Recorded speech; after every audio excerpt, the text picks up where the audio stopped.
Testing, testing. Okay. All right. So, welcome everyone to the Planning Commission of the City of Moreno Valley. I now call this meeting to order at 6:01 p.m. May we have a roll call, please?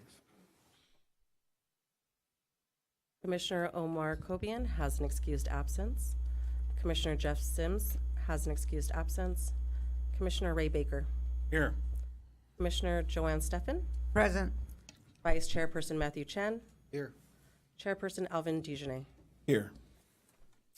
Commissioner Chen will lead us in the Pledge of Allegiance. Please rise. Right hand over your heart. Ready? Begin. I pledge allegiance to the flag of the United States of America.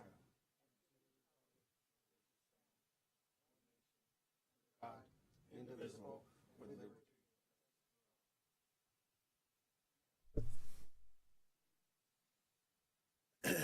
All right, thank you. Okay, we're now going to move to the approval of the agenda. Do we have a motion and a second? Also move. Second. All right, that's a first by Commissioner Baker and a second by Commissioner Chen. Do we have a vote? We're having technical difficulties over here. Our program isn't recording at the moment, so we need to go to a verbal vote. I apologize. Commissioner Ray Baker. Yes. Commissioner Joanne Steffen. Yes. Vice Chairperson Matthew Chen. Yes. Chairperson Alvin Dijonay. Yes. Thank you. All right, the motion carries. All right, before we hear public comments this evening, I encourage everyone to participate to keep their comments respectful towards others, especially towards individuals speaking. I embrace and support the First Amendment right to free speech, including everyone's right to speak at this meeting and share his or her views about issues concerning our city. But we can accomplish that more as a city and as private citizens by being civil and respectful toward one another in this meeting. During the public comment period for each item, as well as during the public comment period for items not on the agenda, each member of the public who has signed up to speak will have a maximum of 3 minutes. Any person wishing to address the committee on any matter, either by the public comment section of the agenda or scheduled items or the public hearing, must fill out a request to speak form where that gentleman is standing back there. So remember, if you want to speak, make sure you fill out one of those forms prior to any item being called or if you wish to speak. The completed form must be submitted to the secretary, again, prior to the agenda item being called by the chairperson. In speaking to the commission, members of the public may be limited to 3 minutes per person, except for the applicant for entitlement. The commission may establish an overall time limit for comments on any particular item. Members of the public must direct their questions to the chairperson of the commission and not to other members of the commission, the applicant, the staff, or the audience. Therefore, the next item is the public comments on any item not on the agenda. Are there any speakers? I apologize. We are at the consent calendar. We are? Oh, No. Non-public hearing items? Yes, we do have. Public comments. Oh, public comments. No, we do not. yeah, wait Yes, a second. Yeah, this yes, is. we We do. do. I'm sorry. Yeah. I'm trying to fix the issues. We have 3 speakers. 4. We have 4. Okay. Add her in, please. Can I please have David Zeitz, followed by George Haig?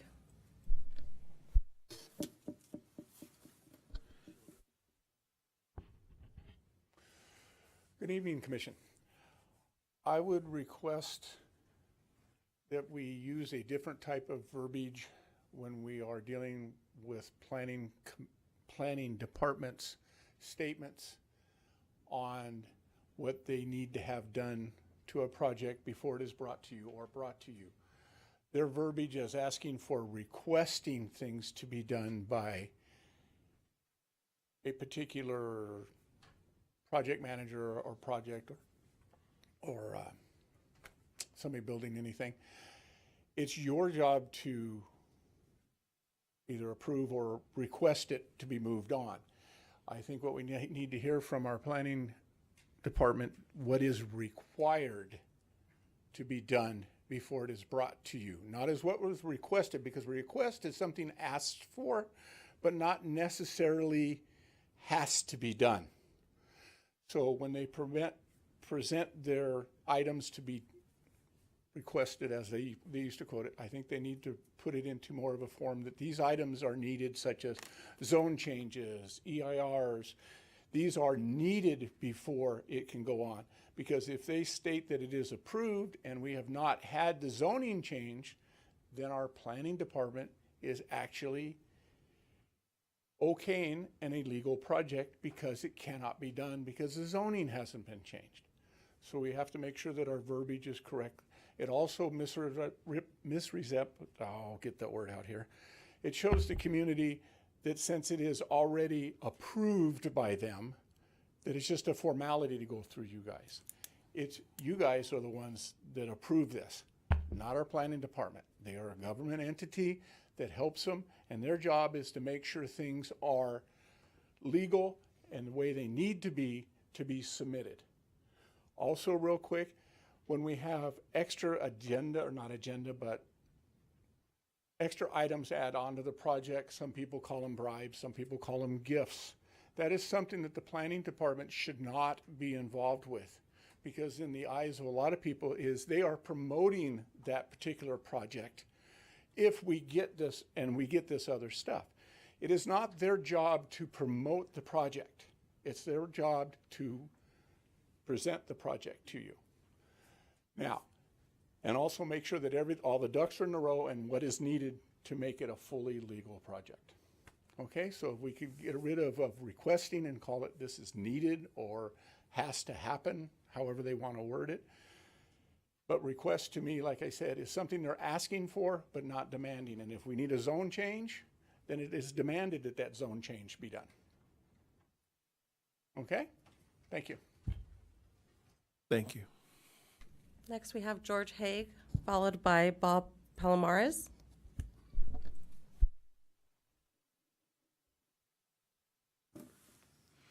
Good evening. Name is George Haig. All of you on the commission are there to represent the people of Moreno Valley, not the planners or the planning department. Protecting the health, safety, and welfare of Moreno Valley residents is your main responsibility as planning commissioners. Every time you vote, you need to ask if your vote did result in the protection of the health, safety, and welfare of the people of Moreno Valley. Last June, a 20-day notice and comments on the Moreno Valley Business Center was released by the Planning Department with comments due at the close of business on July 5th. Your staff report was released a couple of days later on Friday, July 8th, and the meeting was held only a week later. This rush in less than a month from release of comment period to your final vote must stop, and you must demand that. It doesn't allow time for the planners to include recommendation and comments in the staff report, especially from agencies like the South Coast Air Quality Management District. You must read, study, learn the city's own documents and not rely on the planning department, because they sometimes selectively lay out important areas as they did on the Moreno Valley Business Center. If you look at our city entry points and our corridors, you would realize a warehouse of that size was not to be permitted at this location on Alessandro Boulevard. If you did your homework, you would realize that many other uses beside warehouses are permitted on that site, even if the planning department tries to mislead you otherwise. You must search out public written comments, which are usually buried at the end of staff report, but many times they tell you information the planning department has left out, especially on warehouse project. You must ask for all letters sent on the project prior to your meeting to be forwarded to you, so you don't have a bunch of them put in front of you at the start of the meeting with no time to read them. The Press Enterprise recently released an article on the 40.2 million square foot World Logistics Center, which reads that the project will add 26 warehouses in Moreno Valley and will add 6 million square feet of warehousing each year, starting this year through 2030. The article did not share that the project's own documents read that this warehouse project will add 13,000 daily diesel truck trips and more than 50,000 other vehicle trips to our already clogged State Route 60 and local roads. We do not need more warehousing, especially near where people live. Unions should be ashamed of supporting warehouses that are close to where families live. I say this as more than a 40-year member of the AFL-CIO. A few months of work versus a lifetime of forcing families to suffer the health impacts of diesel pollution is totally unacceptable. They will have plenty of jobs as the World Logistics Center for years to come. You have a good evening. Thank you. Next, we have Bob Palomares, followed by Luis Palomares. Good evening, Planning Commission, Commissioner. What maybe the gentleman failed to say was that I'm probably sure I've heard a lot that, it's tree huggers that are against everything that goes up, especially warehouses, logistics, because that's how they make their money. They always use the environment. They use CEQA. That's why the governor's considering revamping CEQA because of that. It's being abused. And you probably know it because you deal with this stuff all the time. I'm sure they were in that Riverside Planning Commission when they built everything on the west side of 215. So they would rather have Edgemont look like a dump, like if it's some kind of attraction when you pass by the freeway, than to put something where jobs and benefits the city. So I know you'll make the right choice. I believe that. But what I really came up here to talk about was AB 742, which is, I think, by Corey Jackson, that he's trying to get rid of our K-9 units in the state of California. And he's using the race card. He's showing film of the 60s. And you can tell real easy because I've seen some old cars. We had an incident yesterday in downtown LA where 3 police officers, LAPD, were shot, and all 3 were K-9. Thank God, they went to the right hospital. LA County General is the best.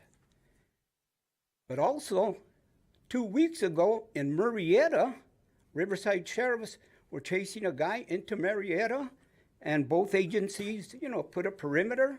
A guy ran. He was hiding, and they announced, I guess, over the PA system from the helicopter, we're going to let the K-9 go. Oh, he came out right away. He said, well, I ain't getting away. He raised his hands and walked out, and everybody went home, They all went home, except for him, went to jail, his new home. But this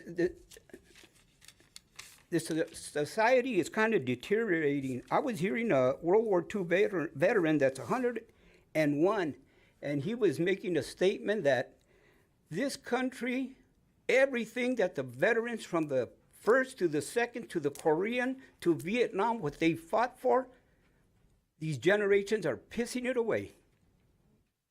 He said, and that's a damn shame, because how many veterans are buried in the cemeteries across this country and in Europe or wherever? Thank you. Thank you. Next, we have Luis Palomares. Hold on, give me a minute, please. Thanks, Bob. Okay, Luis Palomares, community activist. Wow. We got them talking about the warehouses over here that are going to come in. Well, it's going to come on the agenda also, but come on. On the Meridian, it's okay, but not over here. Same air, across the freeway, only a few lanes away from Moreno Valley's backyard. Come on. Well, I'm here to talk about Corey Jackson also. He has a bill, presenting a bill, to get rid of the canines. You heard what Bob said right now. What are we going to do? He's using the race card. Come on. Dogs were used from way back when, from the beginning, for a lot of different reasons. Even back to when they had to hunt down the prisoners when they escaped. All kinds of reasons why. I'd rather have a canine go in than an officer go in and get shot. You know, the canine's going to take the guy down and might dodge the bullet, but maybe not the officer, because the canine could smell and feel where that guy's at. The officer's, you know, in the dark about it. Come on. This is what Corey Jackson, that's his agenda. That's his agenda. Shame on him. What if there was a school under siege and, you know, there was a guy in a building with a gun and there was nobody else, but he, you know, they cleared it out. Students were out of there. And they sent a canine in instead of an officer. Come on. He wants to do away with this and use the race card like he uses it for everything else. You know, that's his perfect thing, the race. I could talk about race here all day long. When we were marching in the 60s over here at Garfield High and all the schools in LA County. We were marching because we wanted equal opportunity. We're not back in the 60s. We got a lot of that now. But he's still back over there, using it for his own personal agenda. And it's so sad because we got a mayor, Exen Gutierrez. I mean, I'm sorry. I'm back in yesteryear.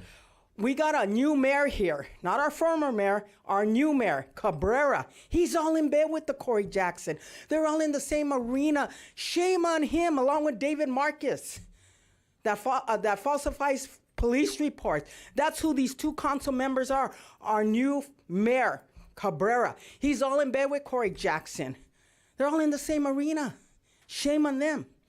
You know, and when they were talking about it the other day at the council, Ed Delgado, his closing statements, do you think Cabrera said, yeah, I agree with that.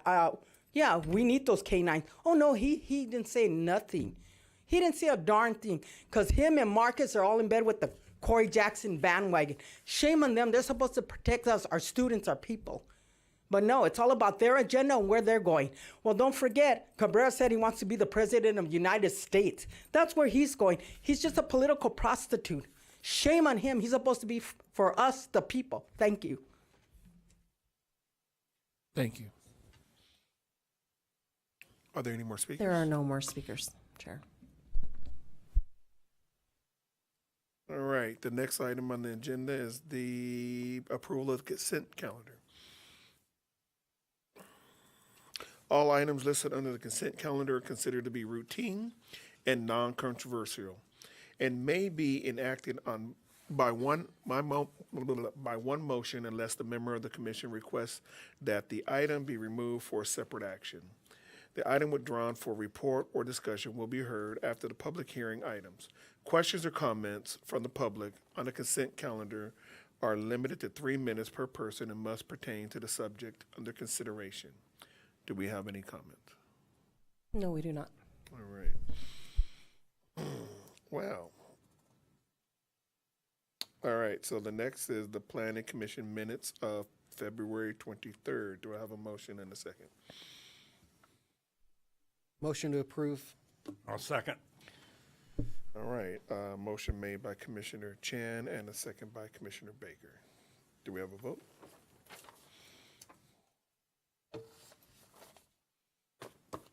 Oh, we're back up and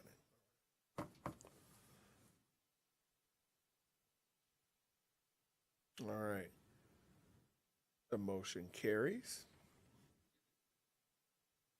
The next item on the agenda is the approval of the non-public hearing items. And at this time, we have no items. All right, we're going to move into public items.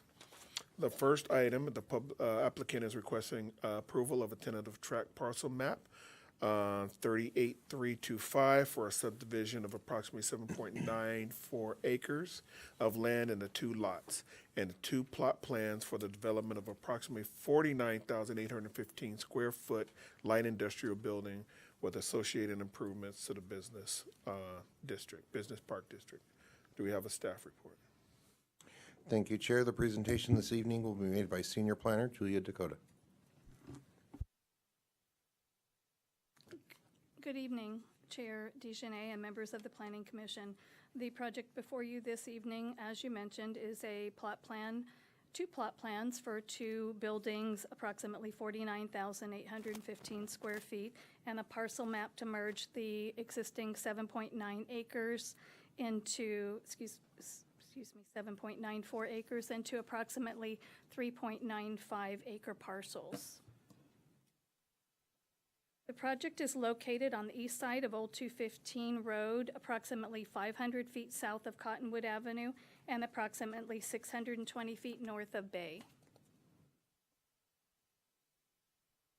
The project is located within the Business Park District, which provides for the light industrial research and development, office-based firms, and limited support commercial uses.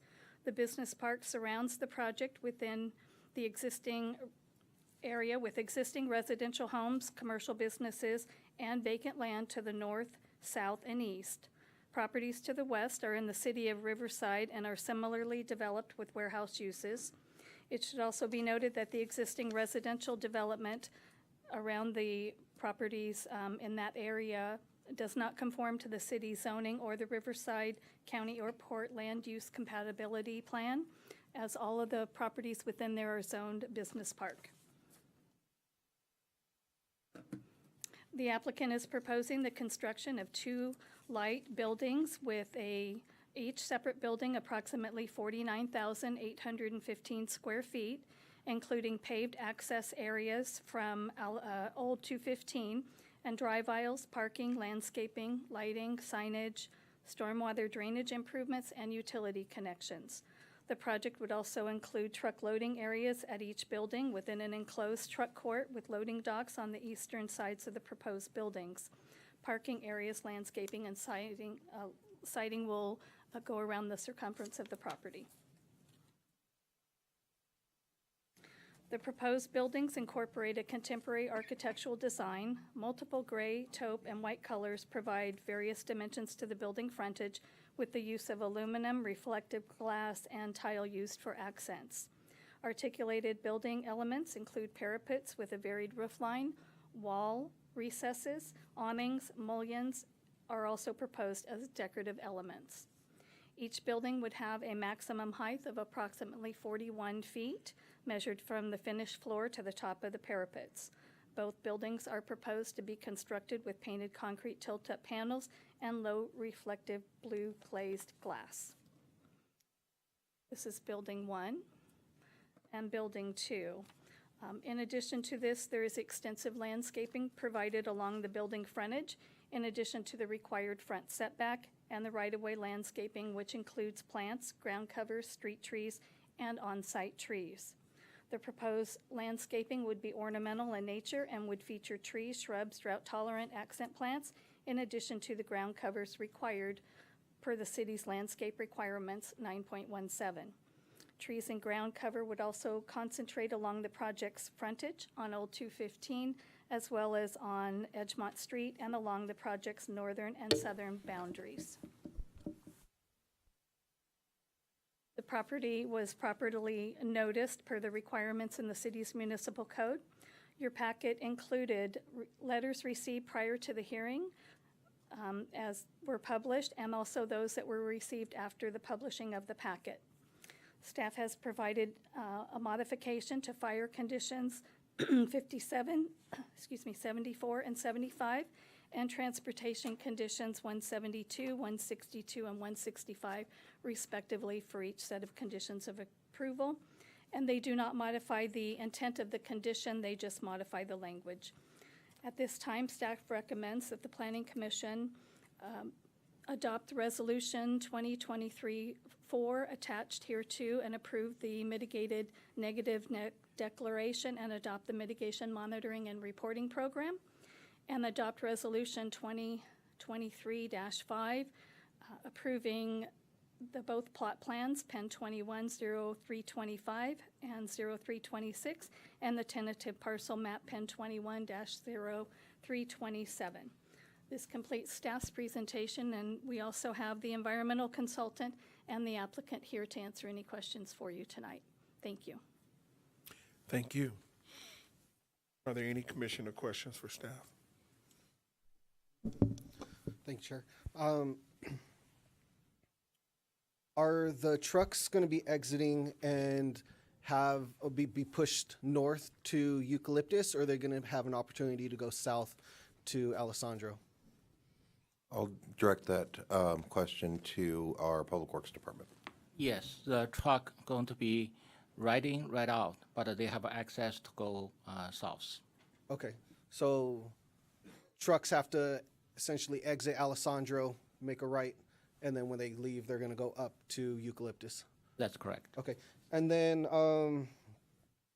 in here it says, where is it? Edgemont Street is designated as a modified local per city standards plans. Can you just tell me what that means, what they're gonna do to Edgemont? Yes, basically the modification is the reduced width. The old city standard, the curb to curb width was 40 feet, and the new city standard is 36 feet. That's why it's modified. But it'll basically have your pavement, curb gutter, sidewalk improvements.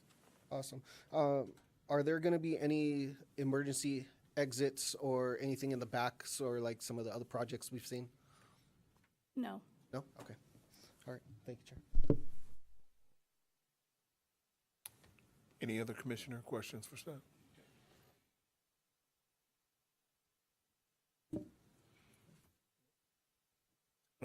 Okay. At this time, would the applicant like to speak?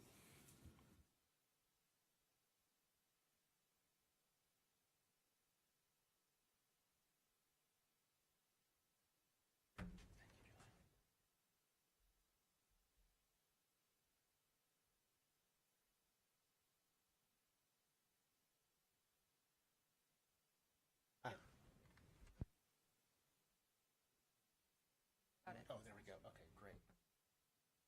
Good evening, planning commissioners and staff. My name is Mark Bockley. I'm a partner at Compass Danby Real Estate Partners. That's the applicant and owner of this proposed development. We're a small, locally owned 6-person real estate company with an office in Palm Desert and El Segundo. We have a vested interest in Moreno Valley, and like all of you, we want to see the city and its residents succeed. We're currently constructing a project on Rivard Road. We own and we have entitled land on Alessandro Boulevard, and we own the subject property. We've worked hand in hand with city staff, our architect, and engineers to design a project that promotes the interests of the area residents, the neighborhood, and the city. We started this process over a year ago and are proud to present our proposed development tonight. As of this evening, we have received no written objections from any resident in the Cottonwood Edgemont neighborhood. We've worked with our neighbor across Edgemont, the Liberty Church, to make sure we're not impacting their ability to operate and perhaps even enhancing their experience. We also tried to purchase the residential properties to our east on Edgemont, and were unsuccessful.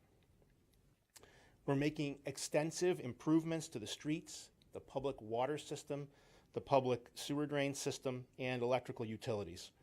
We're investing over $3.1 million in the Cottonwood Edgemont infrastructure. We're also supporting the city's sustainability initiatives.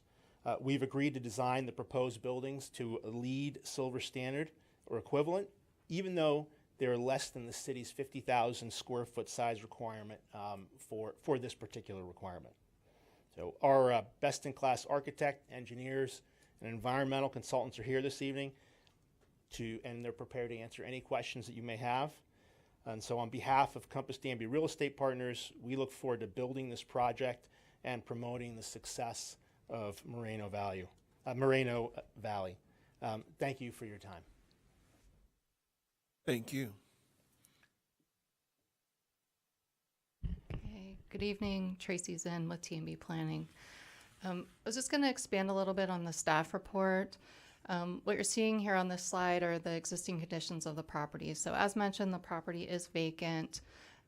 It is subject to a little bit of dumping along the perimeter, et cetera. So this project will indeed be a visual improvement to the property. This is just a little bit better exhibit of the proposed development. So there's two 49,815 square foot buildings proposed. They will be facing Old 215 frontage road. As mentioned, there'll be a perimeter wall and perimeter landscaping. There will be 3 driveways connecting to Old 215 frontage road. A great amount of time was spent on the architecture of the project. The architecture is very well designed. It's very highly articulated with changes in colors, changes in material, changes in height and articulation along the roof line. So it will look like very much like a business park building. This is a rendering of what the building would look like from the frontage road. As I mentioned, the architecture is very well designed. A lot of time was spent on it to enhance the aesthetics along the road. The curb and gutter will be improved along the frontage road. New sidewalk will be installed, new fire hydrants, new street lights. And the architecture is 3-sided, meaning the south-facing side, the north-facing side, and the street-facing side are all highly articulated with no loading docks on any of those sides of the building. So the building, even though it is concrete tilled up, it's going to look exactly like a business park building, which was intended for this zone. Along Edgemont, there will be a 14-foot high screen wall. As mentioned, new curb, new gutter, new sidewalk. And there will be no emergency vehicle exits there, but there will be 2 gates in the event that a pedestrian needs to make access through that wall. This is an aerial of what the project will look like in context with the surrounding uses. As staff mentioned, the land use is zone conforming. It is general plan conforming. The purple on the screen shows the business park, non-residential zoning, and general plan designation. So this project is exactly what was intended by the general plan. Going out a little wider so you can see the larger area. Again, all the purple here, it's all, even though there are some residential homes in this area, they are non-conforming. All of this area is intended to be business park, including on the other side of the freeway, the city of Riverside. There was a question about access. So yes, the vehicles will be coming north from Alessandro, right in, exiting right out to the north to Eucalyptus. As Mark mentioned, there will be sustainable features above and beyond what's required by CalGreen. Some of them are mentioned here. Happy to answer any questions you have about those. And then, as mentioned previously, too, the community improvements. There will be water system upgrades to a tune of about $750,000, including off-site improvements as well as for the storm drain. There'll be school fees paid, DIF fees paid, TUMP fees paid. So all in all, over $3 million worth of improvements. We would ask for your support and approval of the project, and we're happy to answer any questions you may have. Thank you. Thank you. Are there any commissioner questions for the applicant? Question? Thank you for your presentation. My question is in regards to the 14-foot wall on Edgemont. In your rendering, it looked like some just some moss that was going to be on the wall, and then on another rendering, it looked like you had trees going there. I want to know what the what were you guys planning to build? Because or not build, but you know, what kind of bushes are you going to have there? See, because I see big canvases essentially on that wall, so I'm just trying to figure out what you guys are going to put there to deter graffiti. Sure. Good evening, Vicki Valenzuela with Compass Danby. To answer Commissioner Chen's question regarding the what's happening along Edgemont Street. So what we have in front of the screen wall is a bioswale to assist with drainage. So there will be specific plantings that are conducive to allow for that drainage. So that's what you see, the shrubs along the bottom. And then we'll have fast growing vines on the actual wall to kind of not only break up the wall, but of course deter any graffiti, people that would like to do graffiti. And then on the inside of the wall, that's where the trees will be growing up over the wall And so that's how you see that a little bit of a layered look there. Okay. I think what Commissioner Chen is saying that I think this is my 52nd year in Moreno Valley, and with a canvas like that, it's sure to get graffiti. And I think he's asking, is there anything? I mean, with these, even the blank spaces that are in the rendering there, it's gonna get graffiti. You know, I guess maybe he's asking, is there anything else that could be added to prevent that? Because it's, you know, it'll turn into an eyesore. It's a wide campus. I mean, a canvas. Hey, here's a big painting picture. Let's. Agreed. In other locations, we have added an anti-graffiti coating to the wall so that when and if it does happen to get graffitied, it is much easier to clean and remove. They would also be notified if anybody sees the graffiti. We have a very active graffiti task force here in Moreno Valley. So if they don't remove it quickly, we will, but usually all of our developers are very quick to remove it. And the anti-graffiti that she's talking about, the coating on the wall, does actually help a lot.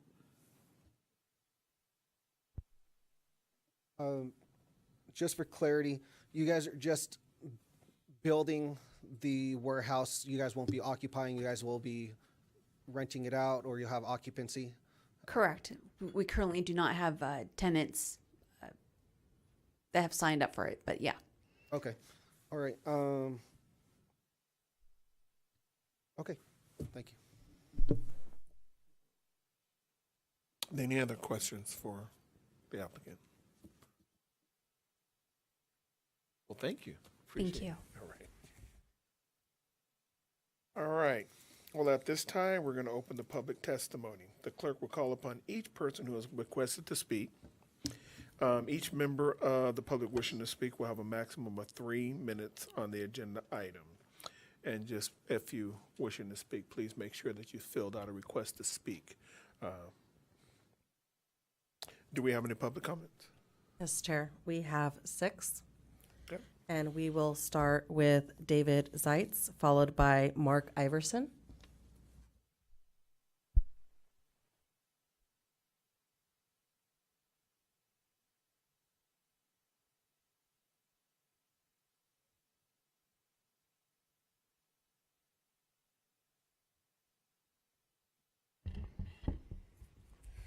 Good evening, Planning Commission. My name is David Zeitz, been a resident of Moreno Valley since the early 80s.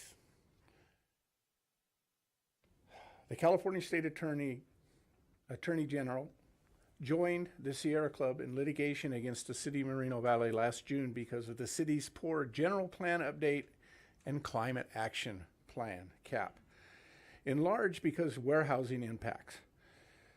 He was quoted in the Press Enterprise as follows: We're intervening today so the communities do not continue to bear the brunt of poor land use decisions and sites of warehouses at their doors.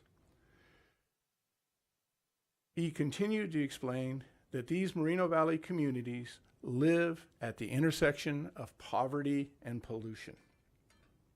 With one family home only 17 feet away, another at 19, from its almost 100,000 square feet of warehousing, this area surrounded project is the poster child for the Attorney General's quotes, and he is still involved in the litigation process against Moreno Valley. The Planning Department wants you to believe that this is 2 separate 49,000 plus square feet warehouses of a total of over 99,000 square feet. They believe since neither warehouse is above 50,000 square feet, then a zoning change is not required or not needed. But we know that they are doing this morally and ethically wrong because this is a single project of almost 100,000 square feet of warehousing and comes with all the negative impacts of a project that size. You must demand a zone change before you vote on this project, and ideally a demand for a full EIR. So you will know the cumulative impact when this project pollution burdens are added to those already existing in our non-attainment area. And within the census tract is in the worst 1% of all of California for pollution and other social economic impacts. The SQAMD wrote in their letter to the city about this warehouse project. According to the MATS 5 Carnegistic Risk Interactive Map of the area surrounding the proposed project has an estimate of a cancer risk of over 372 per 1 million. Operation of this warehouse generates and attracts heavy-duty diesel fuel trucks that emit DPM. Thank you, sir. Next, we have Mark Iverson, followed by John McDermott.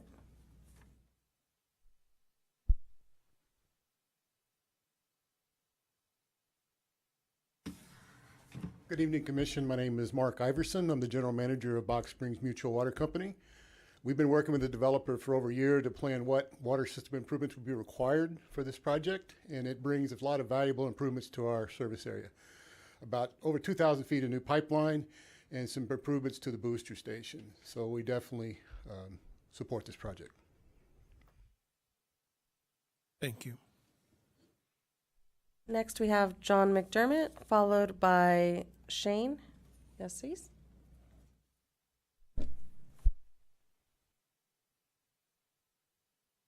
Good evening, Commissioners.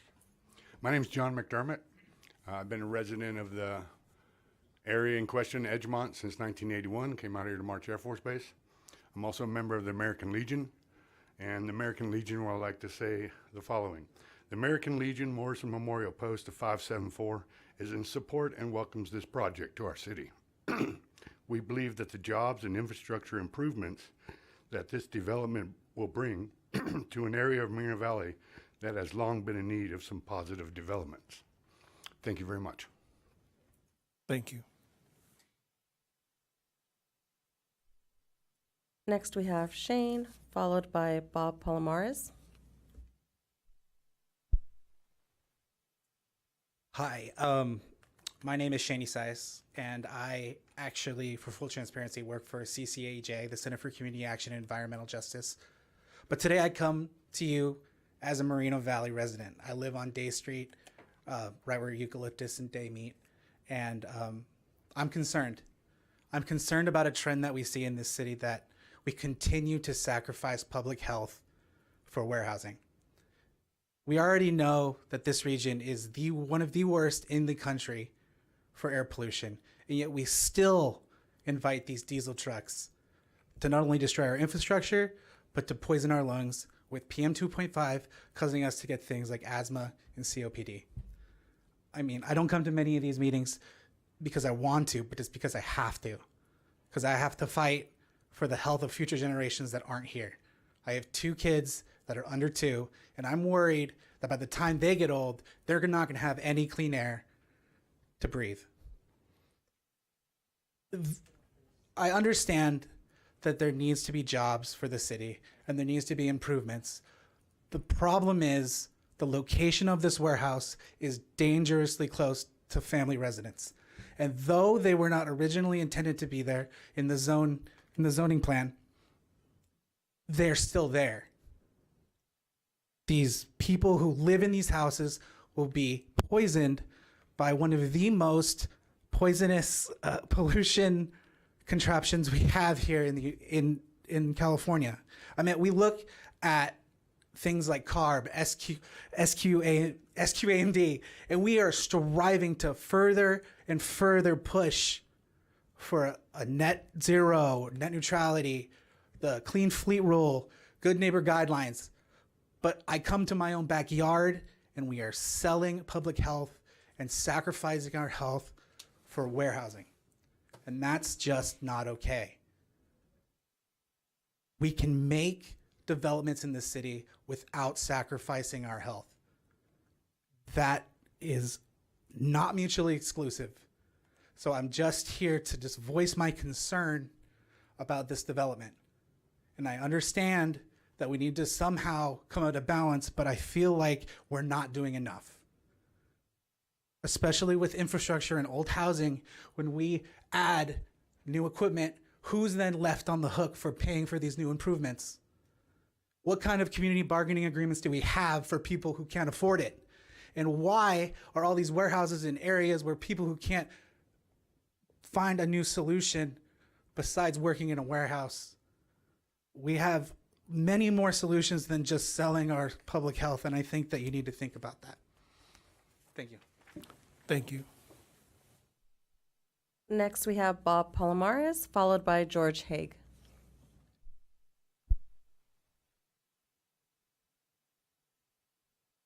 Again, good evening. We know right just north of the American Legion, they're already grading for a light industrial building that was approved.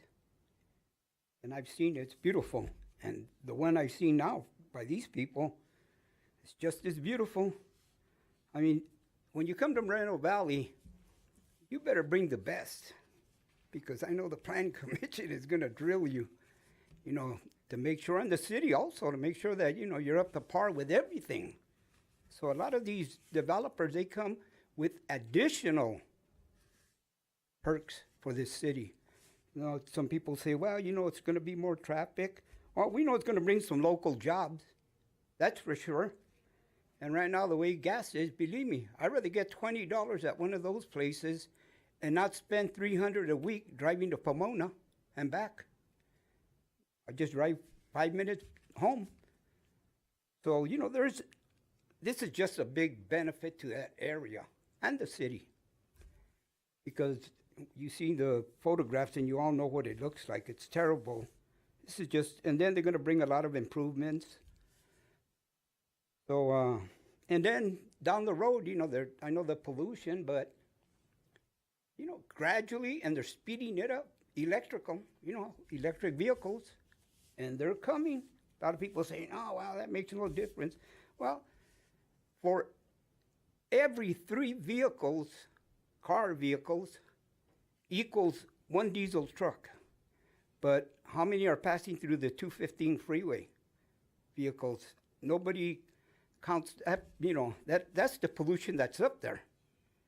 As a matter of fact, South Coast Air Quality Management District, you know, they go up there and they test the particles in the air. They find particles that come from Asia. You know, that's not ours, but nobody's going to shine at a complaint.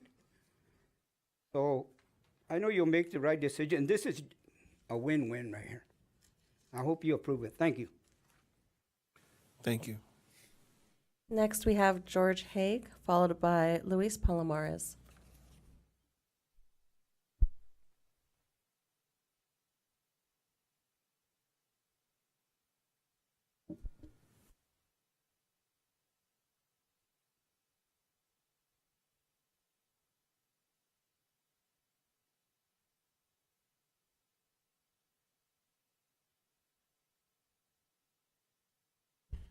George Haig, Moreno Valley resident. The first speaker talked about a letter from AQMD that showed that this area has 372 and 1 million for the project cancerous. I do not believe staff sent you that letter and for this project, and it's probably in a pile of letters in front of you. The project's own analysis showed it did increase harmful pollution, but stated it was just below the 10 and 1 million standard and therefore not a problem. But it is a major cumulative problem that AQMD pointed out, and as a full EIR would show. AQMD's other letter, sent about 2 weeks ago, also included important recommendations, but again, it's not included in what is before you. Staff also appears to have failed to share the full wording of the city's own document related to Business Park. The complete text reads as follows. The primary purpose of the Business Park District is to provide for light industrial research and development, office-based firms, and limited supporting commercial and attractive and pleasant working environment, and a prestigious location. The last sentence reads, "The district is intended to provide a transition between residential and other sensitive uses and more intense industrial and warehouse uses." That sentence is left off. The Cottonwood and Edgemont almost 100,000 square feet warehouse next to family homes doesn't meet this criteria, and you must vote to deny this misplaced project. Because of the very short timeline for comments after notices of this project and your meeting, the CR Club attorney sent you a letter today. That letter contains a great deal of information based on the city's general plan update and climate action plan, documents with which you should all be very familiar and need to study several times if you are not. What is in the attorney's letter should have been shared by staff with you and required of the developer during the process. There's many suggestions, mitigations that need to be automatically part of this warehouse and others, such as solar, EV charging that is installed and ready to go. I sent the city a chart last night that shows the prohibited uses in this special March Air Reserve compatibility zones, such as hospitals, schools, libraries, hotels, restaurants, and most other uses are not prohibited. The chart is probably in front of you in the pile of papers. Please do not accept that warehousing is what must go in these family homes. Please vote no tonight and tell the developer as well as staff that this location is not appropriate for a warehouse. If they think it is, then recommend the project come back with a full EIR. Remember the World Logistics Center, 26 warehouses, 6 million square feet going on every year for the next 7 years. Plenty of jobs. Thank you. Next, we have Luis Palomares, followed by Gabriela.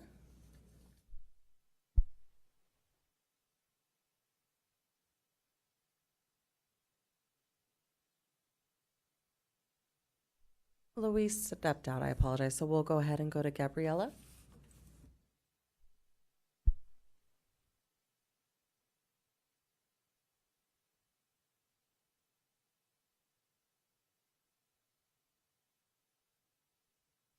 Hi, good evening. Gabriela Mendez. I'm a Mobile resident. I'm so glad I made it on time. I was in class. So I came up here to say, as a resident of the city of Moreno Valley, that I am opposing this project. I don't believe that it is in an appropriate location near sensitive receptors. We have a lot of truck traffic already in the city. It is very overwhelming for me to drive every single day to work and to school with the amount of traffic, and it is because of the overwhelming amount of developments that have come into the city already. We have a lot of developments also coming into the region in other parts that are nearby, right, like really close to us, Paris, Riverside, connecting cities, and even cities everywhere, right? And we have junctions to major ports in LA. So it's definitely, we have to take into consideration that we are becoming a hub for the rest of the state and potentially parts of the nation too. And I don't think that the IE should carry that burden. That we've done our part. There's developments that are already on their way. I don't think it's necessary. I firmly don't believe that it's necessary to bring any more developments, especially with also the pollution that's existing currently in our communities. I'm familiar with the Calamaro screen, and I've seen the numbers that exist here. We are very high on the census tract for PM 2.5, which comes from trucks. Right. And I live here with my family, so I'm really concerned about my health. I'm concerned about my brothers, and I have two young nieces and a nephew who also are going to be growing up here. So we hope that you can make the right decision and oppose this project to protect our health and to make sure that you're looking out for the best interests of your residents. Thank you so much. Thank you. Luis Palomares.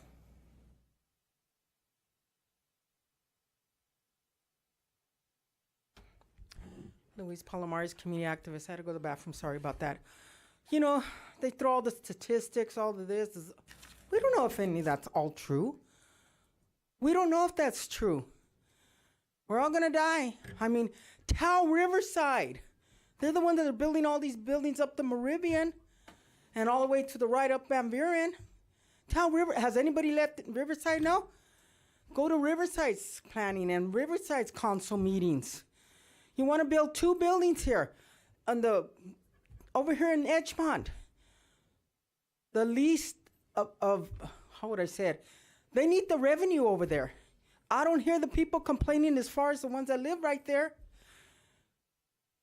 So I think this is I guess they're getting ready for a lawsuit, you know. Come on.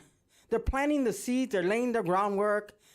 You know, you'll be in litigation, I hope not, just like the World Logistics Center over there. Finally, they're going to break dirt. But while they were in a lawsuit for 6 years, Meridian was building everything over there in Riverside. Nobody's telling them anything about it. I don't see all these tree huggers over there. All those buildings went up, wow, almost overnight. And they're still going up. And they're not stopping yet. So they're going to come and tell us what to do in our city? You know? Come on. We need these jobs. We need them. And it's about time we get a piece of the pie. You know, Riverside got it all over there. They get all the revenue, all the money. So can't we have it? If a developer wants to come here and do it, God bless him. Thank you. Because you have to fight to get something over here. They know they're going to have to go through all the loops and everything else just to get it. Because you got the tree huggers here. You know? We need to say yes to this project. It's a good project. We got somebody from the veterans here talking about it. We got the water district talking about it. Come on, look what it's going to do for the water. How much is it going to improve that area? It's going to bring a lot of improvements to that area. Somebody was concerned about the, graffiti. Well, they said they got a wall there that can help. It comes off easier on whatever they're going to put up there. Well, we got an arts commission that wants to get murals in the city. Maybe there could be one nice mural there. People respect that, and they don't paint on it. So, there's a lot of ways we can go about this. So let's get this project. Let's vote for it. Let's keep it going, and let's bring some more. Because in the Meridian and Riverside keeps on building, and they ain't gonna stop. We're the new hub. Oh, so be it. Bring the money. We want it in the jobs. Thank you. There are no more speakers, Chair. At this time, would the applicant like to provide any additional information?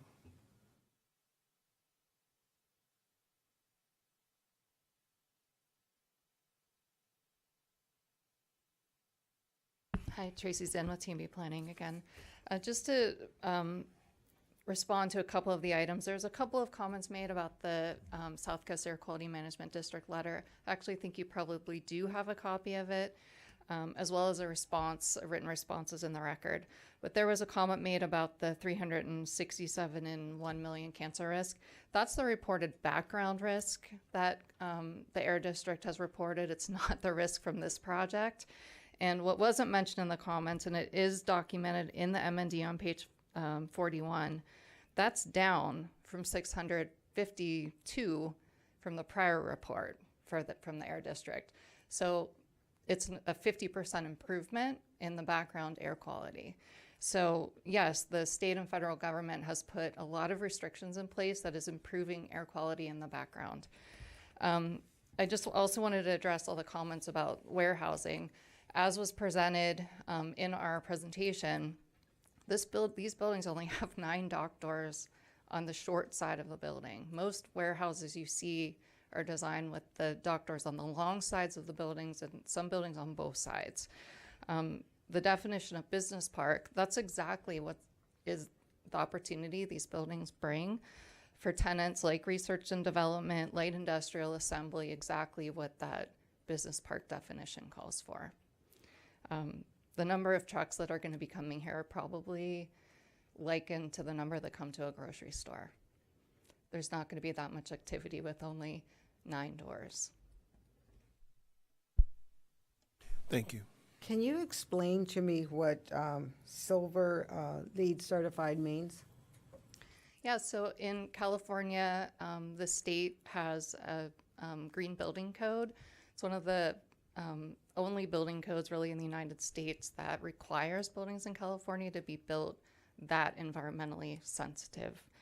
LEED is a national certification. When buildings meet certain standards, you can apply for and get a certificate, and it goes from normal LEED to LEED silver to LEED gold.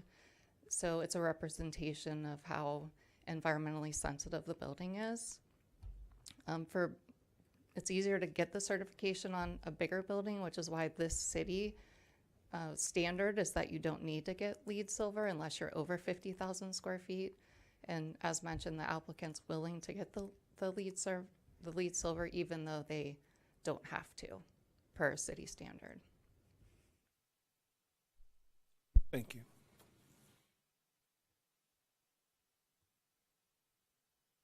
All right. At this time, but there are no more. Chair, before we go to deliberation, we did just get handed from Mr. George Haig 2 letters. One of the letters you actually already have in your packet. It's from the law office of Abigail Smith. The second one was from Mr. Haig, which he did just deliver to us now. I was just going to take it up to the dais if you want to give it a look over as well.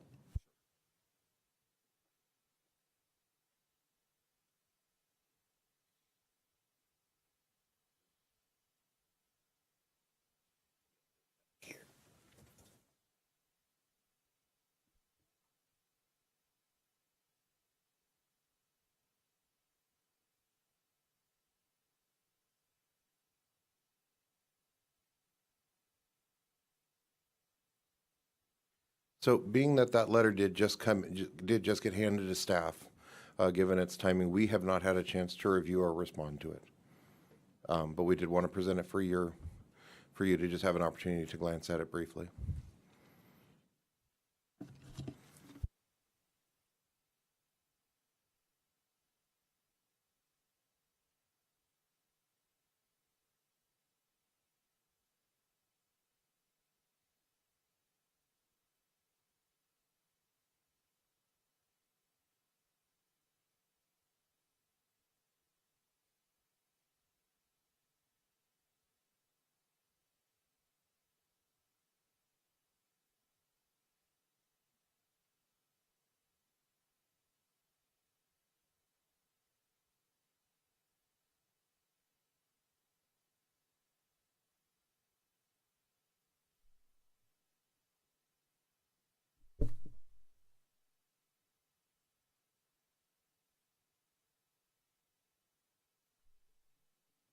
Ma'am, can I ask you a follow-on question?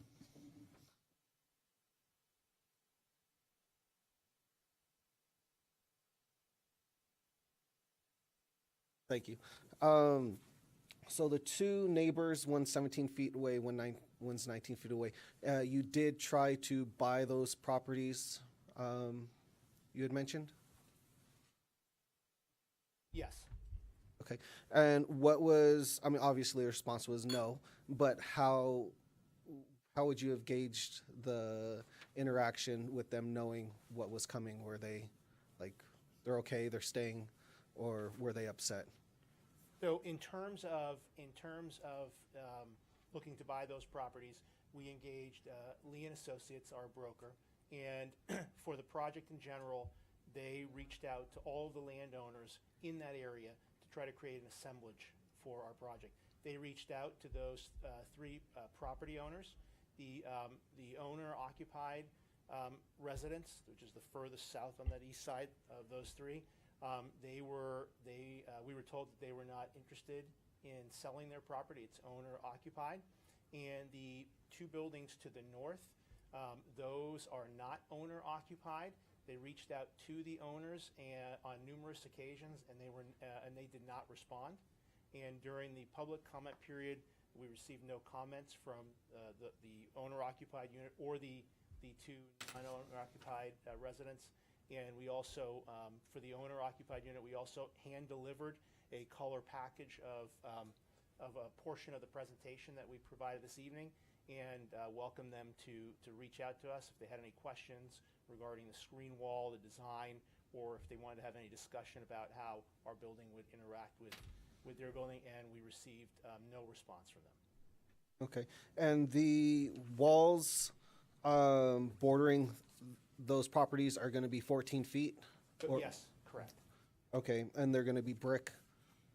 They're going to be tilt-up concrete. Okay, and, okay, is it going to, so if they have a fence, is it gonna just butt up to their fence? Or are you gonna work with them to replace their fence line with your wall? Sure. So typically what happens in a situation like this, if we make the assumption that their chain link or property fence is on the property line, we would work with them to first and foremost make sure that when we're constructing the sound barrier wall, that we're not impacting their property or any of the structures on their property. Generally speaking, that property line wall or that sound barrier wall becomes their new fence. But if they wanted a decorative coating on their side or a different coloring, or if they wanted to still have a chain link fence adjacent on their property adjacent to ours, we would replace that for them. And we've done that on several properties in the past. Okay, and is there gonna be any drop off on versus the sides of the wall, like on the property, on the warehouse side, is it gonna be lower than on the residential side, or is it gonna be even? Sure, I believe that they're very close to equal, but I can bring our civil engineer up and he can answer that question directly if you'd like. Well, okay. I was thinking 14 feet. My back wall is pretty high, so is there an opportunity to lower that just on the portions that are going to be bordering these residential neighborhoods? Because 14 feet is taller than the ceiling, so I'm not sure how that would. We've asked, some applicants come up from 8 to 10. Right, so 14 feet is quite a bit. If I might, the 14 feet traditionally is actually for noise. If we look at the Phelan project, which came before you a while back, that project was similar to this, where it did have 14 abutting residential in a few areas. Actually, in that case, it was side-on. So it would be really no this, in this case, it is to the rear of these homes. It really would not be any different than than not having a fence and living next to a single-story, single-family home. Okay, thank you, Sean. Thank you, sir. When you reached out to those people that didn't want to sell their homes, did you get any kind of negativity about your project at all with them? To the best of my knowledge, we did not receive any negative comments about the project at the time that the Lee & Associates brokers approached them to purchase. And we have not received any negative comments As to since not then. wanting it there, or they didn't want, I have not, no. Well, believe me, you would, if they really didn't want it there.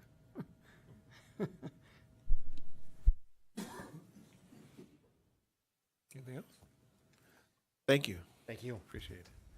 Chair, if I may, can I get the letter back that I had provided to you? I wanted to just address a couple of things with it real quick.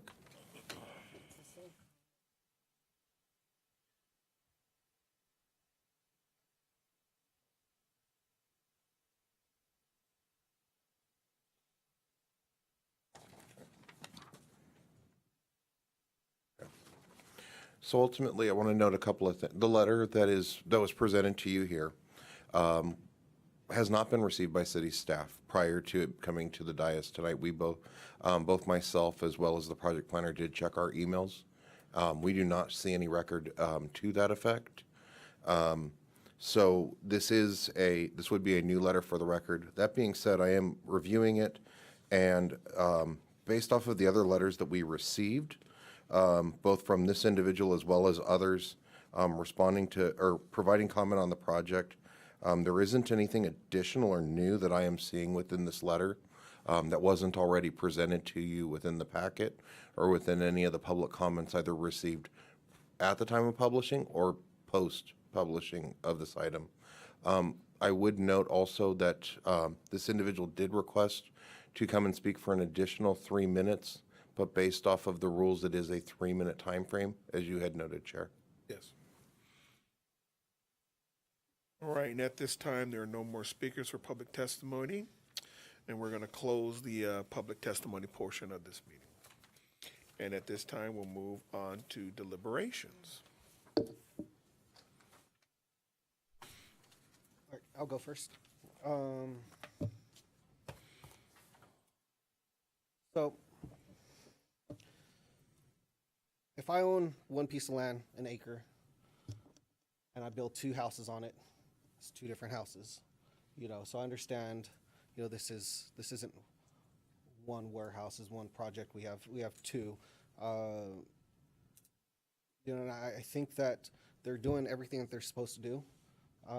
Getting Silver LEED certified when they don't have to is something that, you know, is extra. Putting $3.2 million into the infrastructure.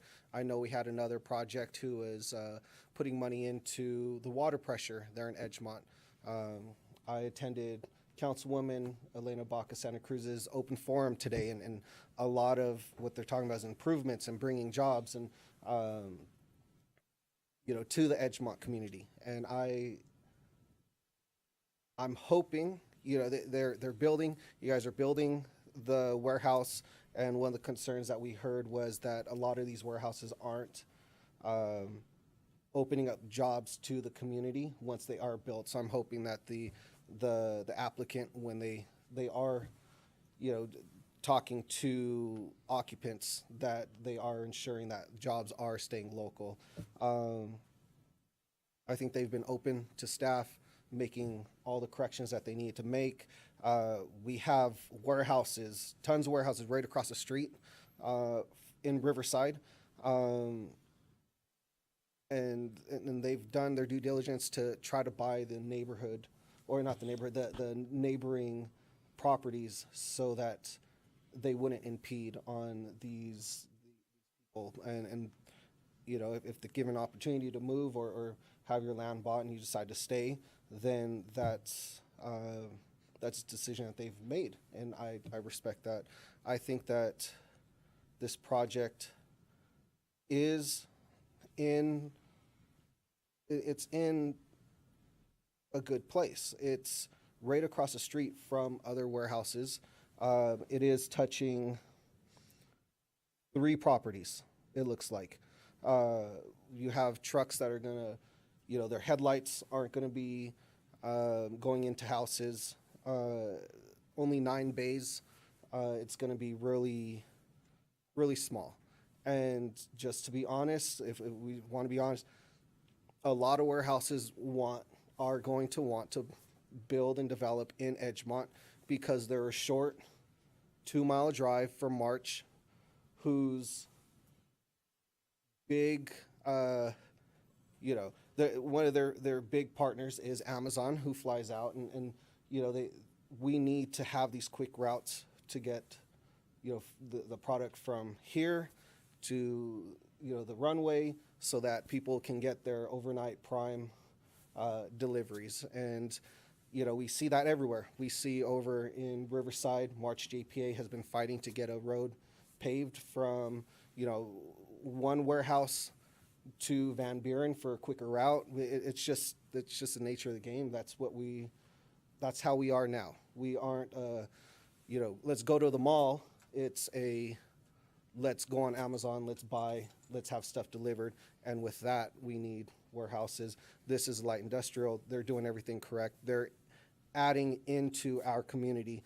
Edgemont Community Center is right across the street. We've heard plenty of their needs. They need, you know, improvements. They need Wi-Fi. They need, you know, all these different things. And the taxes are going to come back to the city to help improve the community center and improve these other projects that city council is going to ultimately approve, and we're going to need funding for. I just believe that it's really unfortunate that we were not able to build in Edgemont for many, many years. I've been here for 39 years, and you wouldn't even think of putting anything in Edgemont because of the infrastructure. It was so bad. So it was just a moot point. If we had been able to put anything there, there wouldn't even be people coming out or saying nothing should go there, because all these other light industrial or warehouses came in for years and years and years. Now Edgemont has always suffered. Now's the time that we need to put something over there. This is exactly what it's zoned for. This is exactly like Chen said, they're two buildings. They're not one big house. They're two separate buildings. And they're putting a lot into the infrastructure. I always like to hear the lead in there, and they're doing it right.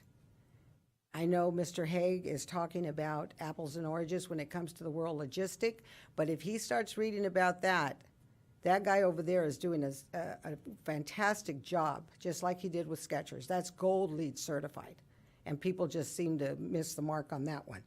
But the old frontage on the 215 is sized at 4 inches in diameter right now, and the project side would be increased to 12 inches. You're talking a lot of infrastructure being put in there and being put in there right.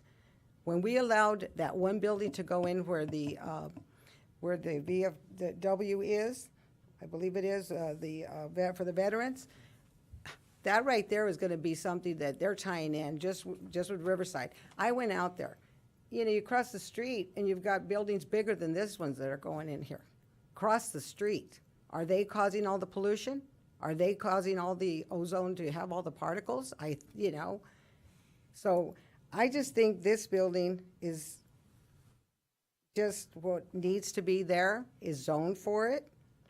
The people in there have wanted something for a long time. The infrastructure is being upgraded. I mean, they're not gonna be going through the whole city of Moreno Valley. They're gonna be getting on the freeway, come on. Or they're gonna be going, like Chen said, to the base, get their product, let's go. And let's face it, a lot of these, they keep talking diesel, that's the wave of the past. In the future, the diesel is gonna be gone. Just like right now, you see every commercial, and all you see is electric cars. You don't even see a car advertised that is a gas car. It's all hybrid or electric. So that's the wave of the future. So I just think this project is something that is in the right place at the right time. That's all I can say is there's nothing else that can be built there. You can't build houses. Those houses that are already there are there. Like they said, they've been there since I moved in, and I'm sure Alvin probably knows those houses have been there. But the thing is that they actually shouldn't be there because they're not zoned for it. But they're already there. When it's there, they're grandfathered in. So that's how it is. So bottom line is they don't seem to complain about it. They don't seem to, and they've got all these other people. But like I said, it's not going to be going into Moreno Valley. These trucks are not going to be going into Moreno Valley. They're right there next to Riverside. So I don't really see a huge problem with it. I really think that it's something that's really, I'm just happy with the fact that Edgemont is getting finally their due, because they've been very, very neglected for a long time. They don't even have representation right now. So I saw the last council meeting, and hopefully that'll change too. I like the project. One thing I like about this warehouse, all the bays are in the center, and usually they're around the perimeter, and that's good, and I like the green belt all the way around the project. And I've always been an advocate for Edgemont to get their infrastructure, both the streets and the electrical and the water. I remember the first one that we had over there a long time ago is when we put that burger joint in. They didn't have enough water pressure for the water system or the sprinkler system. So this does bring that to, and it should help all those people in that area get better water pressure. We had some pipes, I don't know if you're aware of it, that were made out of redwood like they were in Redlands. And I think most of those pipes have been replaced. But that was a tough deal down there when that was built. But I'm for the project. These guys have really went to task to put this together, and I'm 100% behind it. Thank you. Thank you. You guys took some of the things I was going to say there. Yeah. I I actually lived on Day Street. I've said this 100 times. This is my 53rd year in Moreno Valley. Maybe more than that, 54 years. I don't look it, of course. Holding your age well, huh? I lived on Day Street, and I remember that there weren't even sidewalks. And many of my friends lived closer to Moreno Valley High School, and they'd come over and they'd tease me, "Guys, you have sidewalks over here." It was kind of embarrassing. Yeah, they tease us, this dirt, walk through the dirt to get to school and stuff like that. And I used to think, man, I'd really like for this area to improve. And now that we're seeing the area improve, I appreciate everyone's concerns, and I'll say this again: there's an empty field, something's going there, and that's the bottom line. Moreno Valley is going to grow, something is going to go there, and what's going to go there is what's approved to go there. I can imagine I come in and I have a dream of my own. So a developer has a dream. I buy a plot of land and I check the what's supposed to go there, and I follow the rules, and I dot the I's, and I say, well, they're saying I'm allowed to do this. It's like me saying I want to build a 2-story house, and then everybody's giving me a problem for building a 2-story house, but I'm allowed to put a house there. Well, they're allowed to put a light industrial building there, and it does go within the plan. Again, I would remind, yes, we do have an obligation to our citizens. We do. We also have an obligation to what fits the law as well, because without an actual being able to say this particular project is doing something that they're not supposed to do, we'd have to have findings to say that couldn't go there. Or then we open ourselves up into another lawsuit as well. And I have not been able to find anything.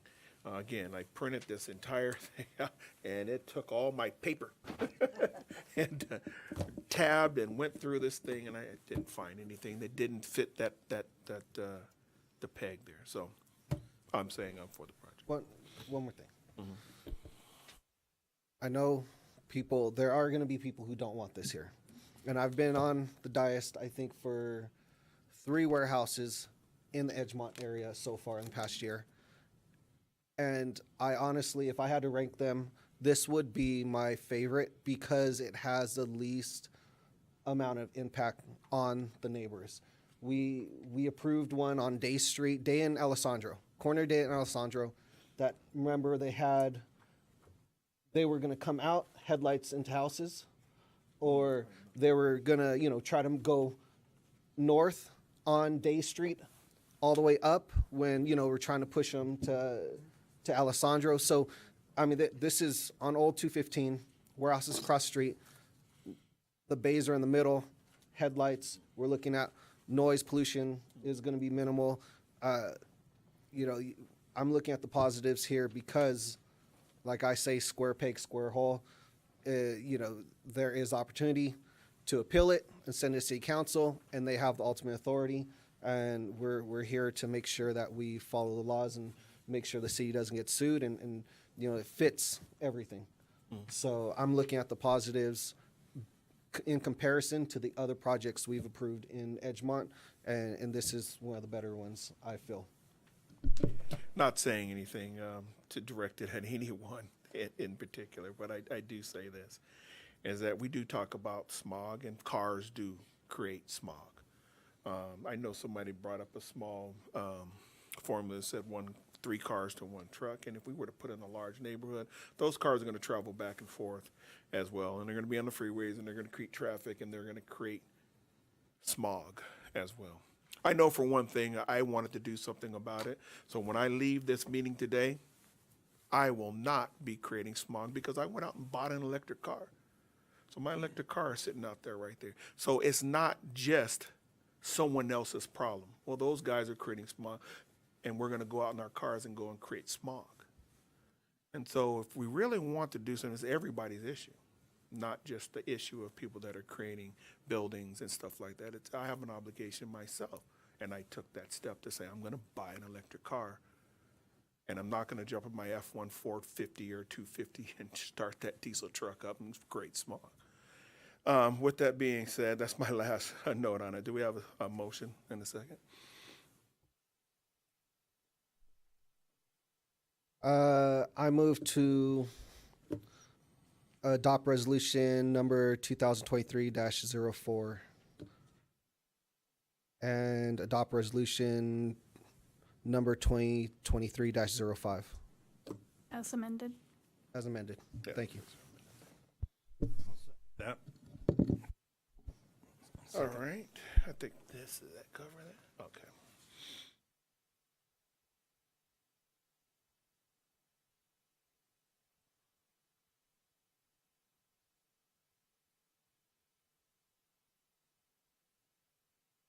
All right, the motion carries. Do we have a staff wrap-up? The action tonight by the Planning Commission is an appealable action. Any interested party that would like to file an appeal may do so within 10 days of this action. If an appeal is filed, it must be in writing and directed to the Community Development Director, stating the specific reasons for the appeal, along with the appeal filing fee. If any appeal is received, it will be agendized for a public hearing before the City Council. All right, item number 2, the applicant is requesting approval of the tentative parcel map 38395 for a subdivision of approximately 3.8 acres of land in the 2 lots, a plot plan for a new 36,843 square foot light industrial building, and a plot plan for a 32,526 square foot light industrial building. Do we have a staff report? Thank you, Chair. The presentation this evening will be made by Contract Planner Kirk Corey. Thank you, Sean. Mr. Chairman, members of the commission, the applicant has submitted applications for a tentative parcel map and 2 plot plans for the proposed development. The site is approximately 3.8 acres in size and is located at the southwest corner of Alessandro Boulevard and Heacock Street. The surrounding area includes existing commercial centers to the north and east and existing industrial buildings and land to the south and west within the light industrial district. As mentioned, the tentative parcel map number 38395 is proposed to subdivide the existing property into 2 separate parcels for buildings 1 and 2. Access to the project site will be from 2 driveways along Alessandro Boulevard, and they will be restricted to right turn in and right turn out movement only, and they are designed to accommodate truck traffic. On-site parking for both automobiles and trucks has been designed to meet the municipal code requirements. Landscaping is provided along the proposed project frontage and perimeter, in addition to the required front setback and right-of-way landscaping. As noted, the applicant is proposing the construction of 2 industrial buildings, approximately 36,800 square feet and 32,500 square feet in size respectively, with associated parking, landscaping, and off-site public improvements. The proposed light industrial buildings incorporate a contemporary architectural design. Exterior painted murals are featured at the center of the buildings to provide a focal point, as well as textured concrete sections, glass, and wood slat elements. Black aluminum awnings and blue reflective glass identify the office portions of the building. A few of these elements are also included on the side elevations for continuity of the buildings. The proposed project has been evaluated in compliance with the criteria set forth in the California Environmental Quality Act. As designed and conditioned, the proposed project is exempt from the provisions of the CEQA guidelines under section 15332 for infill development. All departments and outside agencies have reviewed and conditioned the project accordingly, and I would like to add and note that there are conditions of approval specific from our Economic Development Department within the project that are encouraging employment within Moreno Valley associated with this project as well. Public notices were sent out to property owners within 600 feet of the project, and at this time, no comments have been received for the project. With that, staff recommends approval of the project subject to the resolution and conditions of approval. The applicant is in attendance this evening. Staff and the applicant are available for questions that the commission may have, And that concludes staff's presentation. Thank you, sir. Are there any commissioner questions for staff? I have a question. There's only going to be entrances onto Alessandro Boulevard, nothing coming onto any other street, correct? That's correct. Okay. And will the property be backed up onto Rebecca Street?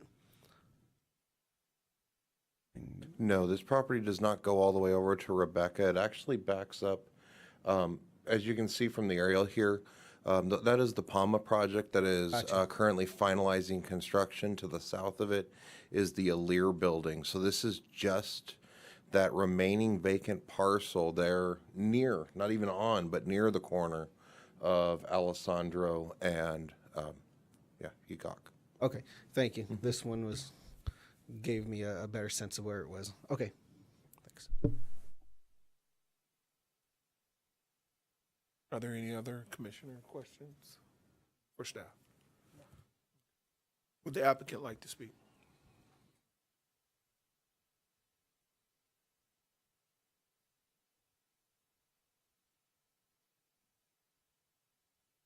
Good evening. My name is Kevin Rice. I'm the applicant. I'll be brief. I'm a Marine veteran. Patriot Development Partners is my firm. This is my project. This is the first time I've had the opportunity to work in Moreno Valley, so I'm grateful for having the opportunity to bring a project to your city. I appreciate the staff's work because I know how time-consuming it is to review and go through all the fine print on these projects, and I appreciate Commission your time and the sacrifice of your time and your effort to support your community. So thank you for your time tonight. Appreciate your time reviewing the project. Thank you. Thank you. Are there any commissioner questions for the applicant? Do you already have a tenant or you don't have one yet? No, ma'am, we don't have one yet.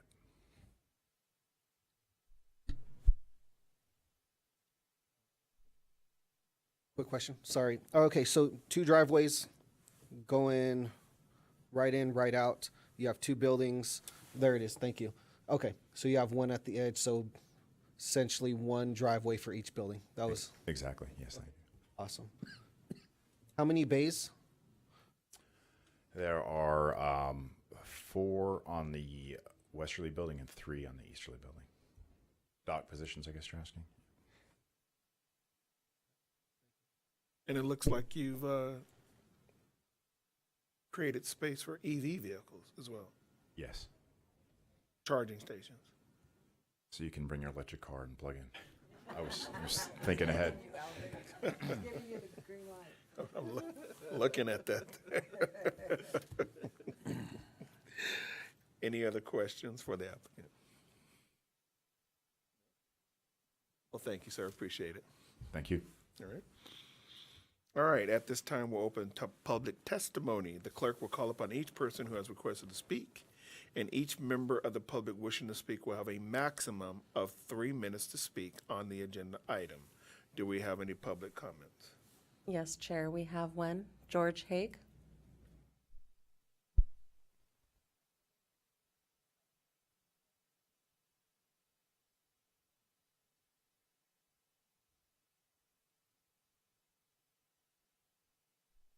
You put in a yellow card. Would you like to speak on this item? Yes? Okay.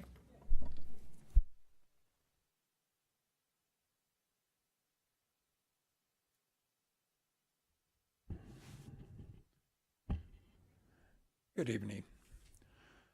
I just wanted to mention a few things that should be automatic with warehouses that I'm not seeing from the planning staff, that you as planning commissioners, once again representing the public, should just automatically say, this needs to be there before I vote on the project. This needs to be there before we vote on the project.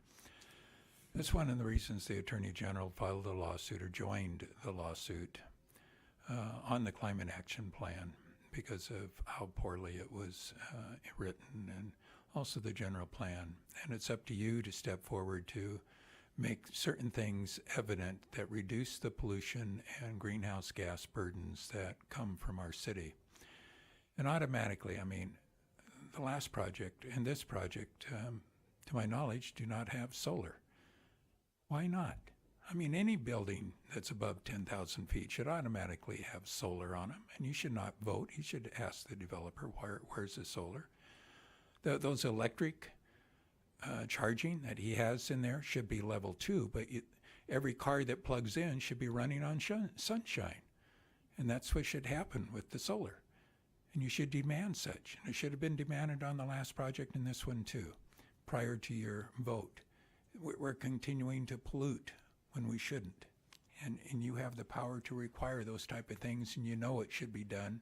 We should not be destroying habitat in the desert for mega solar farms out there when we have cement roof after cement roof that doesn't have solar on it in this city. And part of that reason is because the decision-making bodies are not requiring such. And you need to. It should be automatic, and it should not be just solar that covers the internal workings of the building, but it should be all the outside things also. All the equipment on the outside, the charging of the electric cars should be done with solar. All of that capacity, when you're figuring out the capacity of how much solar you should put in, should not just be the internal workings of the building, but everything that goes into the operation on the project site should take place by covering with solar. Even one truck charging area should be set there. There's nothing to reduce vehicle miles traveled in this project and in the last project. That's something you should automatically require of these projects to reduce the pollution in our area. And therefore you have things like ride sharing needs to be part of this project and last project. All of these things should happen, and you should be the body representing the people to reduce pollution in our city that requires that of developers. But it's not happening. It's just not. You're basically taking what staff is requiring and saying, well, that must be enough. It's not. You guys need to step forward and say, we expect better. And better means including these other things that reduce the things, and maybe we can get the Attorney General so he says, fine, everything's better now. But right now, what's showing up. Thank you. Thank you very much for your time. Next, we have Luis Palomares.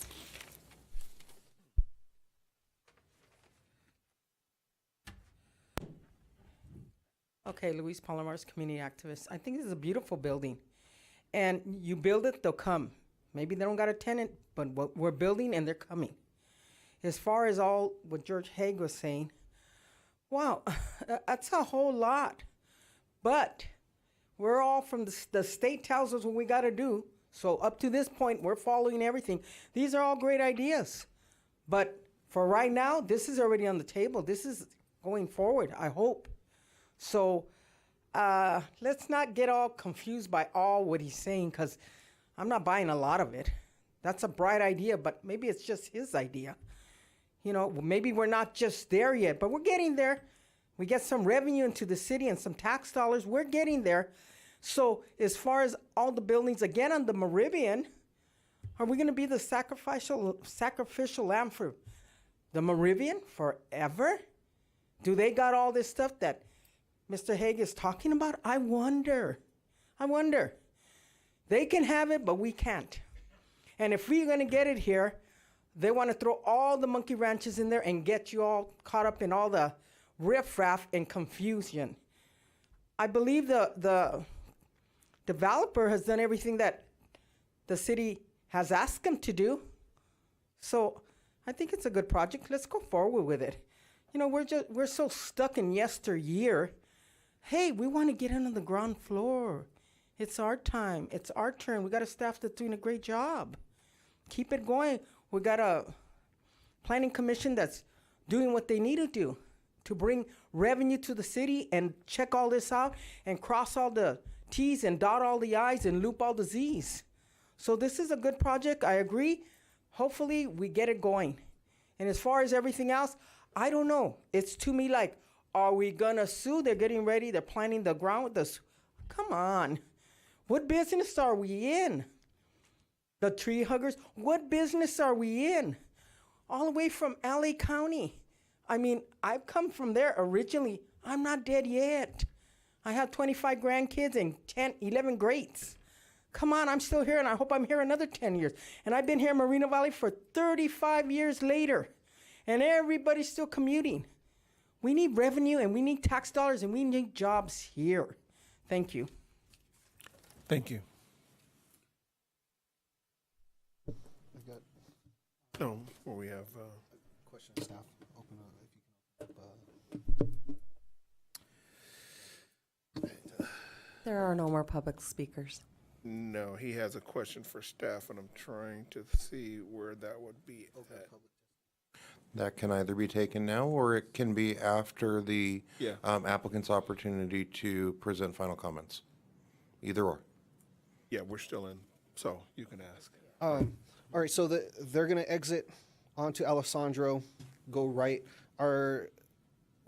What's the truck route for Alessandro? Are they going to have to make that immediate left to head up to the 60, or? I'm going to refer that one to our Public Works staff once more.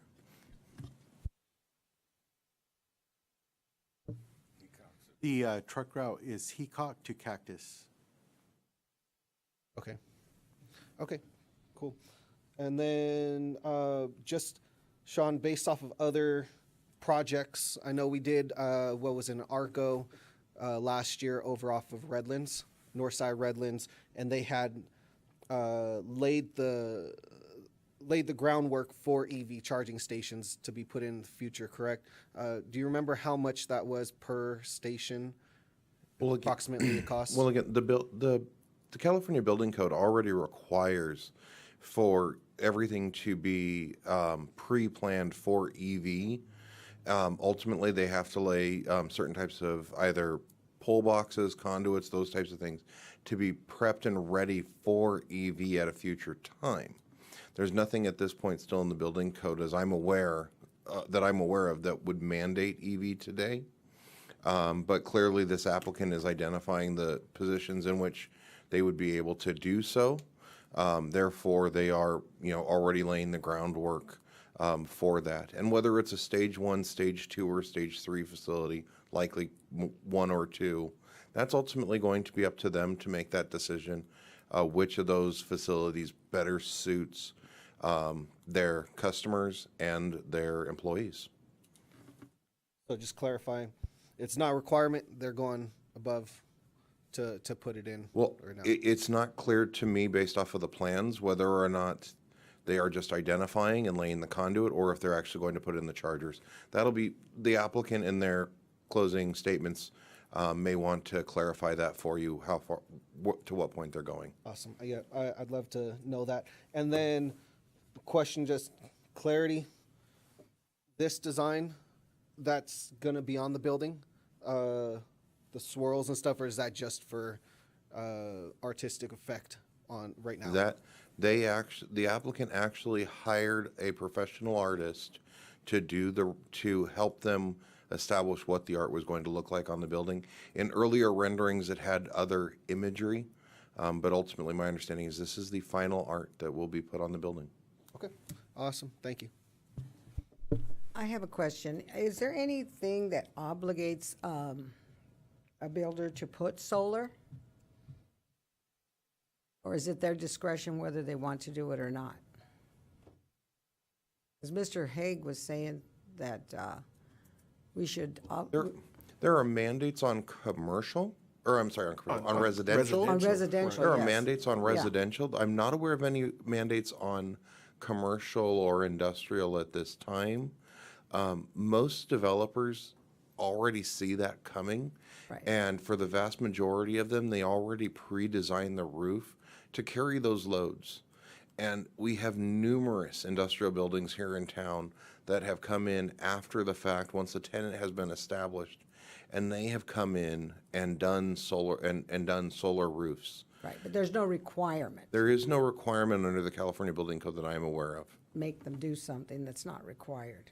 Okay, I just want to clarify that, because I did know that on new housing tracts, yes, the state had come in and then you have to. I mean, there's a lot of people who don't even have solar right now, and, they just can't afford it. Okay, I just wanted to make that clarification. At this time, would the applicant like to provide any additional information?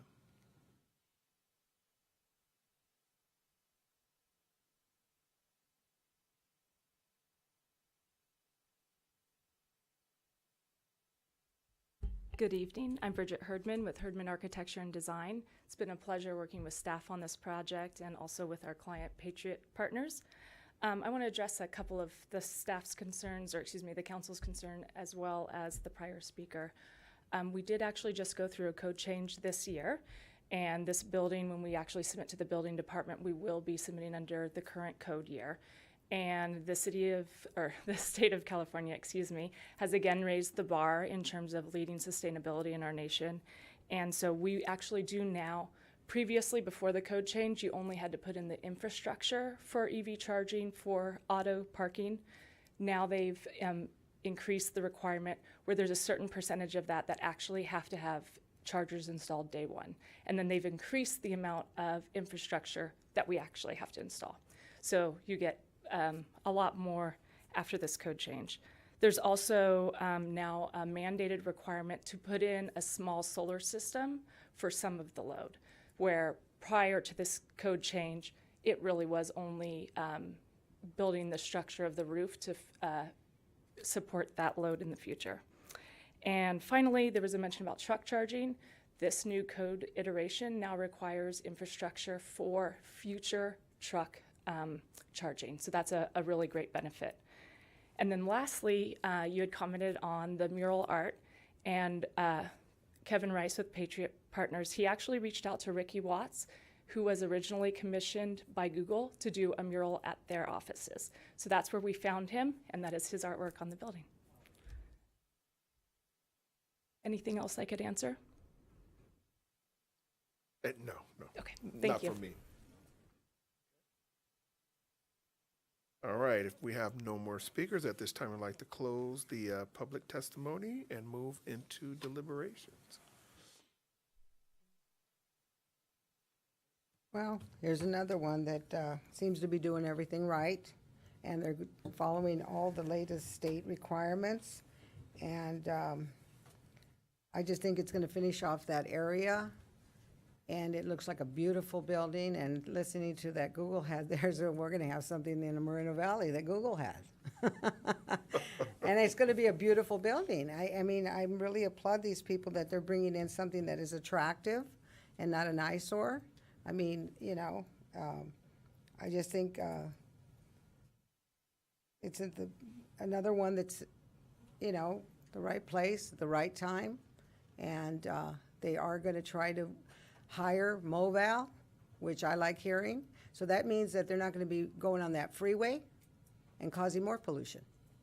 So I just think it's a good project, and I'm going to vote for it.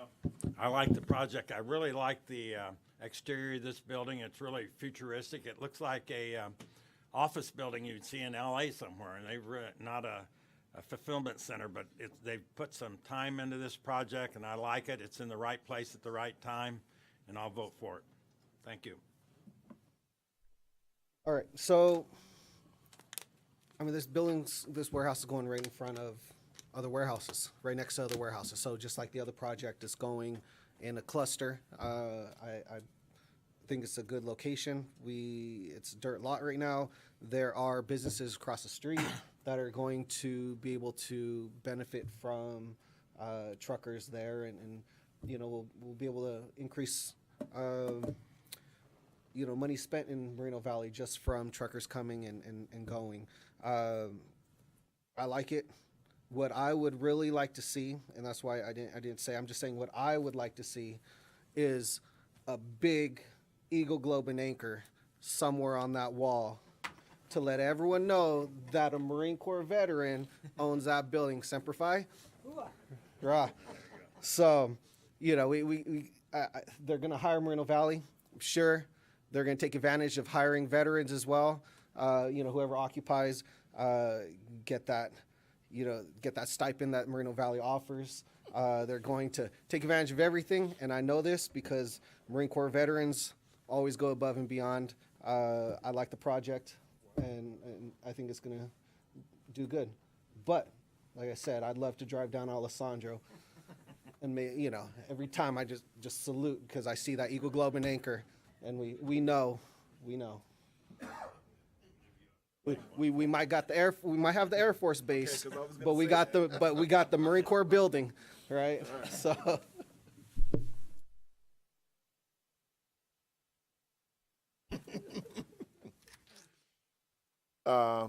Anything else?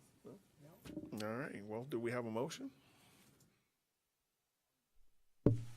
I'll move that we accept Resolution 2023-06 and also adopt, I guess we need to talk about the PN 22-0052, the plot plan, approve that, along with the PN 22-0054, and then also Resolution 2023-06. Is that good enough?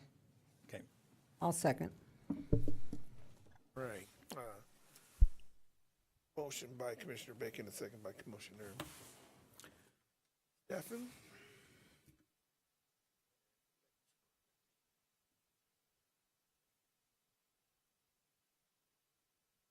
All right.